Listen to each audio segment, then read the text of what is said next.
Friends, neighbors, ladies, gentlemen, and of course, the YouTube comment section. Welcome back. So today, I'm building a drive snake.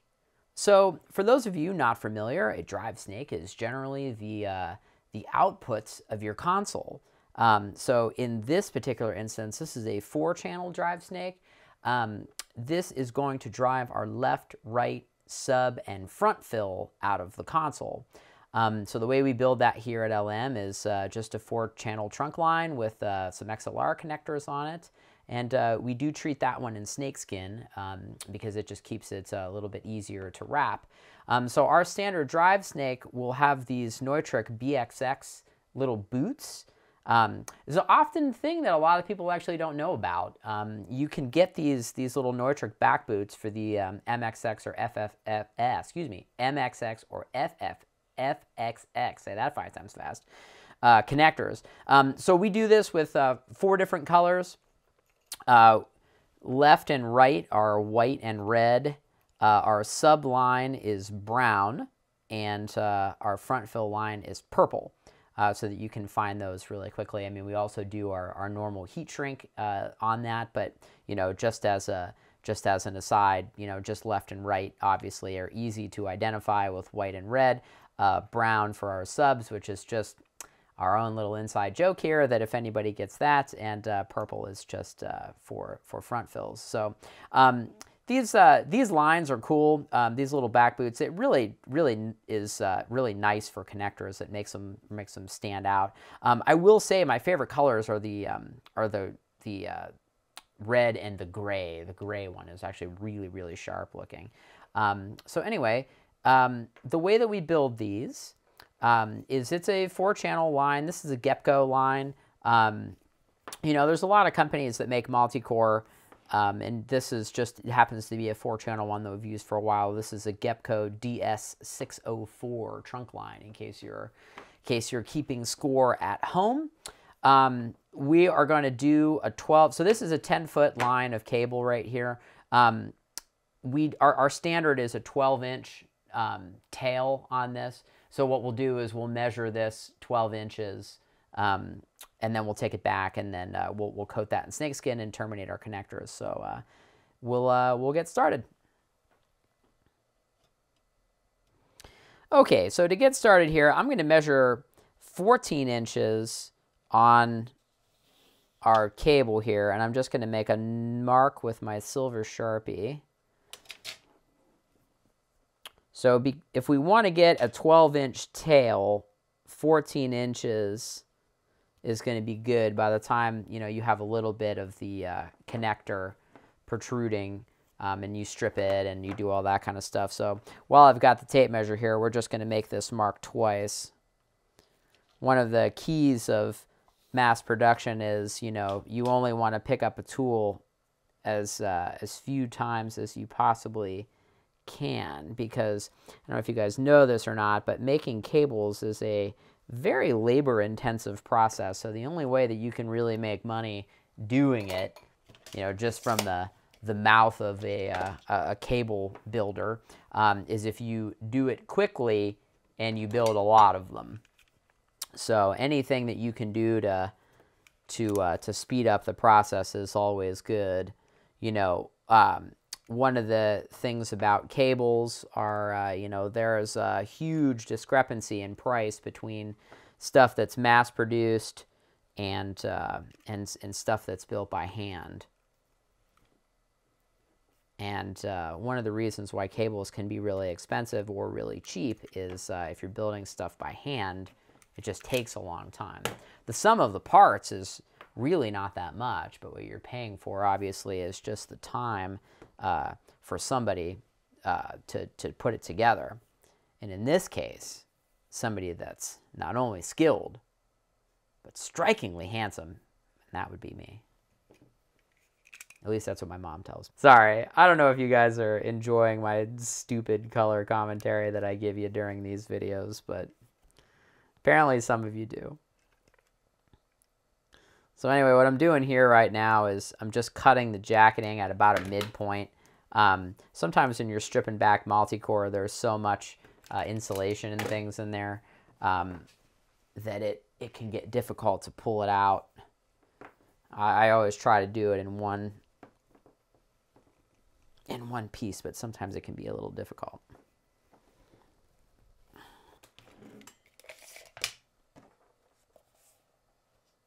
All right, so we've got our conductor stripped here. So the next step I'm going to do is cut 2 pieces of 6-inch heat shrink here. And the reason why we're doing 2 is one is for one side, and the other is for the other side. Because again, like I mentioned earlier, in mass production world, you want to only pick up your tool as few times as possible. So what we'll do is we'll put this guy on here first.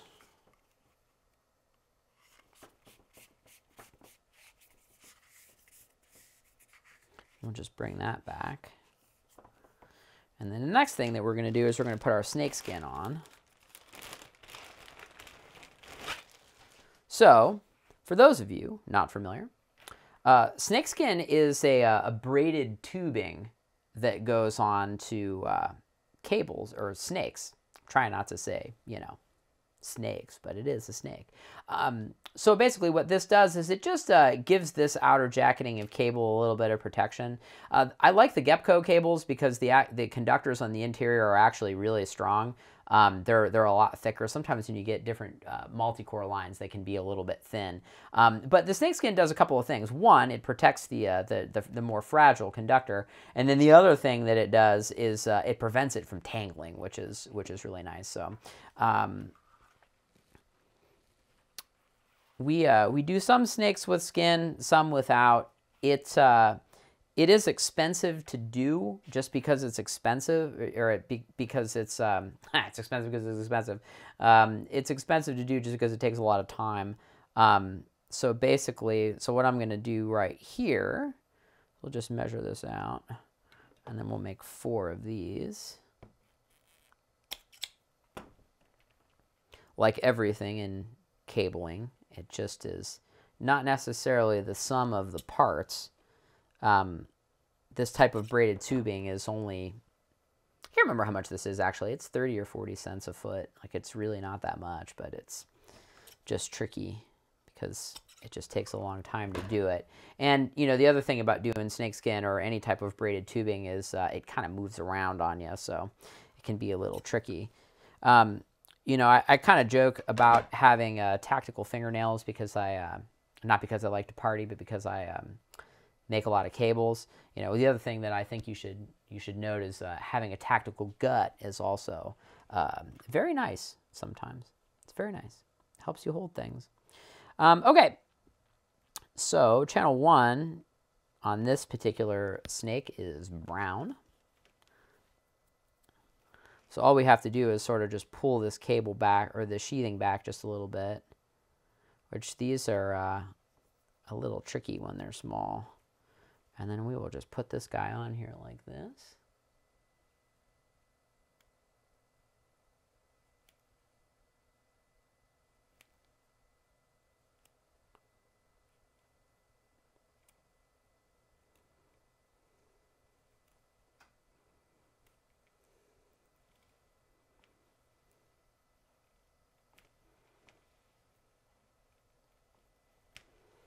Okay. And then once that's on like that,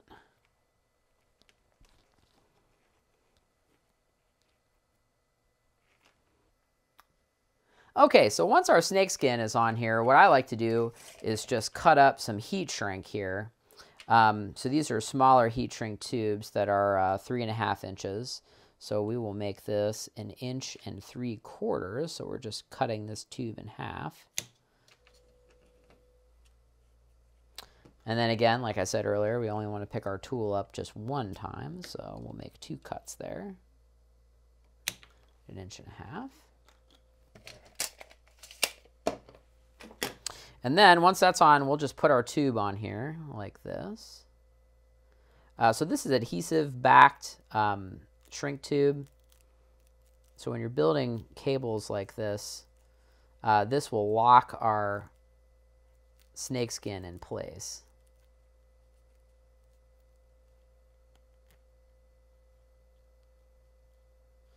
Okay. Get that on there. And then we'll just shrink it down.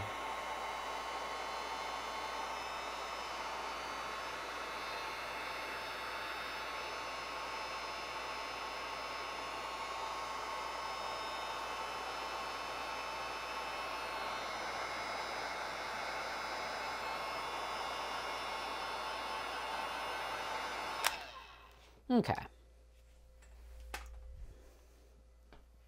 So once this is done, I'm going to do my second channel now. So channel 2 is red on this. And the reason why I'm doing the second channel now is I want that heat shrink to cool down, because we have to slide a few pieces of additional heat shrink over it.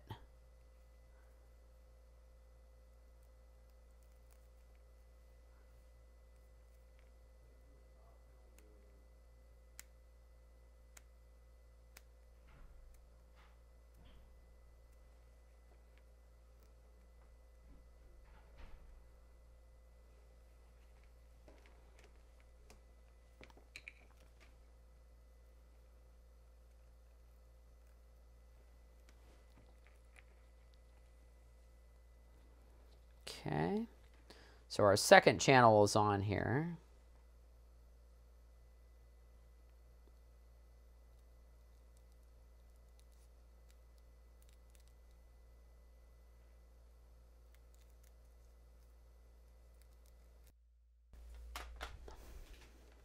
So once these guys are on here like this, we can go back to our channel 1.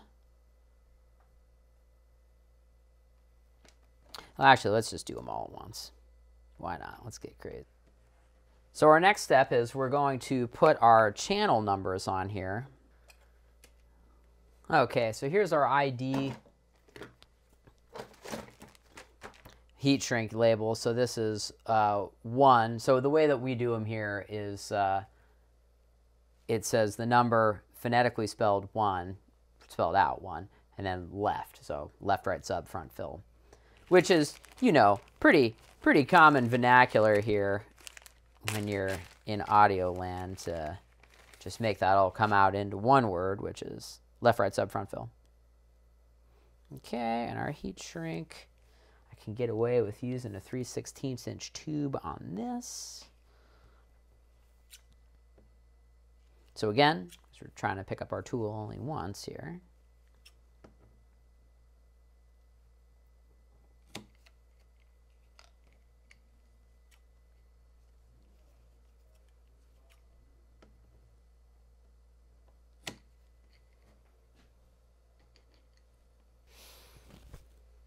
Okay, so now that our heat shrink is cut here, we're going to slide our clear on first.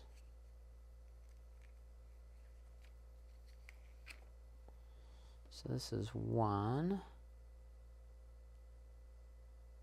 And again, why we keep the tactical long fingernails here is because it's the 80s, but, you know, we just build a lot of cables.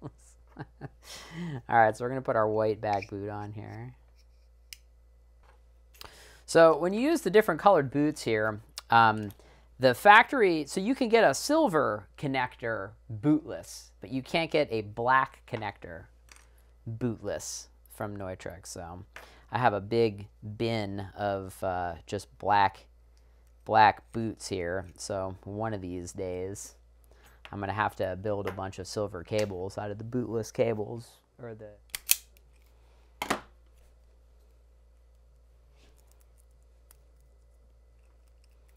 So this is a shielded cable, so we do have a little bit of foil in here. So we'll just cut that back. And then we'll cut our lines down.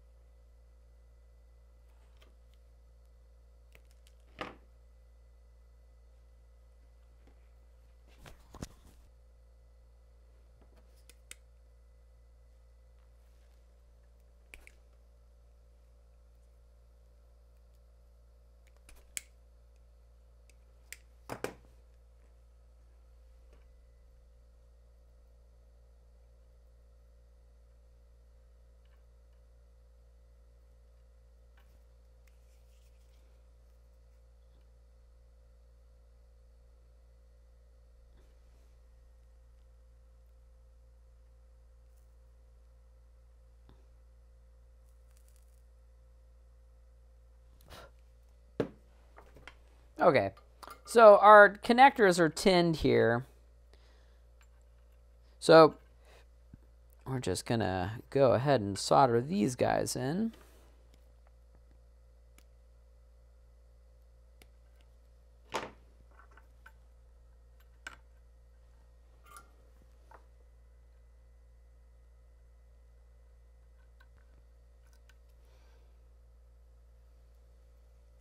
Give that a little twist. Just bring our collar up here.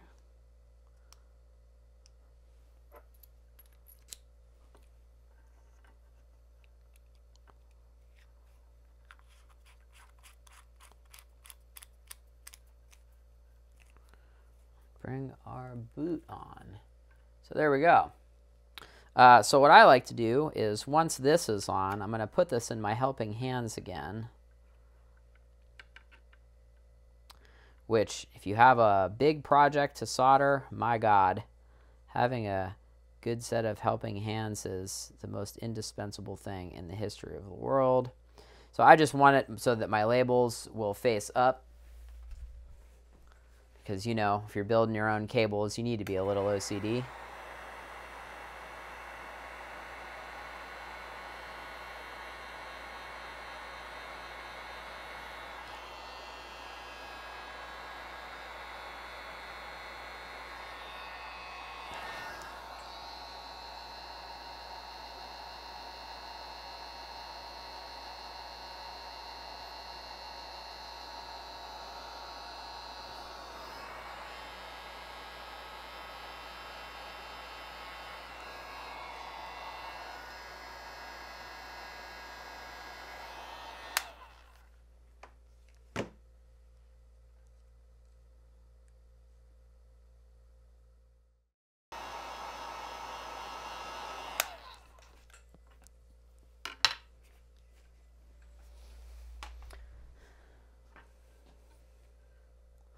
All right, this is channel 1.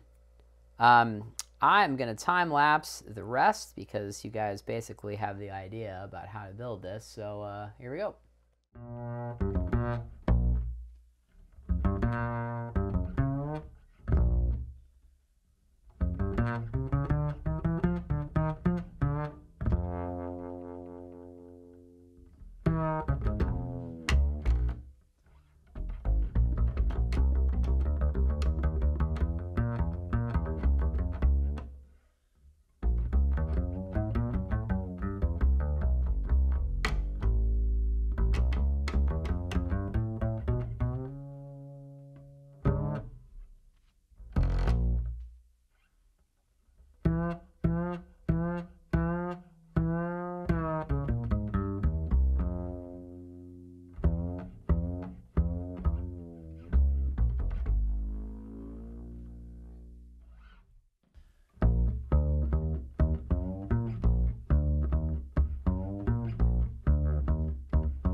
right, everybody, so we are all finished up. This is a little quick one, bang this guy out in 45 minutes or so. Still, long time. How long does it actually take me to build if I'm not filming it? I have no idea. I can probably crank this thing out in 15, 20 minutes kind of thing. But, man, when you are trying to get camera angles and that kind of thing, this stuff takes forever. So, anyway, got all of our lines done. I mean, it's... if you're not familiar with these little BXX back boots, these are really, really cool. I mean, it definitely adds a nice bit of flair to cabling because they're just so uncommon. And then the other thing, too, is, for a drive snake like this, to be able to grab your left and right with color codes. Again, we have our little inside joke that the sub is brown, but, we're all children here. So, to be able to grab these and it's a different color and things like that, it really does help things. Really does help you organize things if you're trying to get this patched in. So anyway, if you'd like to buy this from us, from LM, there's a purchase link below. It's a way to support a mom and pop case company that builds cables and your pal Billy. So anyway, thanks for stopping by. Really appreciate you guys watching this. We'll catch you on the next one. Bye.